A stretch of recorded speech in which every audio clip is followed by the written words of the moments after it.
వైభవంగా శ్రీ డొంగుల ఆంజనేయ స్వామి పల్లకి సేవ ఊరేగింపు. జై శ్రీరామ్ నామస్మరణలతో మారుమ్రోగిన మక్తల్ పట్టణం. హనుమాన్ జయంతిని పురస్కరించుకొని నారాయణపేట జిల్లా మక్తల్ మండల కేంద్రంలోని మారుతినగర్ కాలనీలో గల అతి పురాతనమైన ఆలయంలో కొలువైన భక్తులచే డొంగుల హనుమప్పగా పిలువబడే శ్రీ డొంగుల ఆంజనేయ స్వామి వారి పల్లకి సేవ అత్యంత వైభవంగా జరిగింది.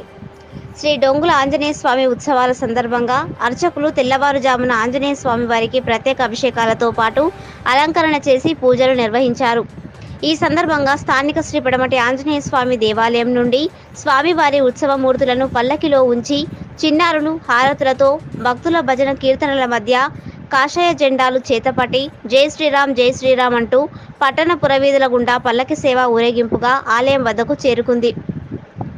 పురవీధుల గుండా స్వామివారి పల్లకి సేవ వస్తున్న సందర్భంలో పెద్ద సంఖ్యలో భక్తులు మహిళలు పల్లకి ముందు నీళ్లు పోస్తూ ఆంజనేయ స్వామి వారిని దర్శనం చేసుకున్నారు.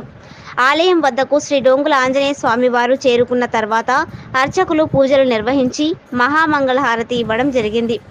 అనంతరం భక్తులు స్వామివారిని దర్శనం చేసుకుని తీర్థ ప్రసాదాలు స్వీకరించారు. ఇట్టి కార్యక్రమంలో కాలనీ పెద్దలు, ఆలయ కమిటీ సభ్యులు, భక్తులు పెద్ద సంఖ్యలో పాల్గొన్నారు.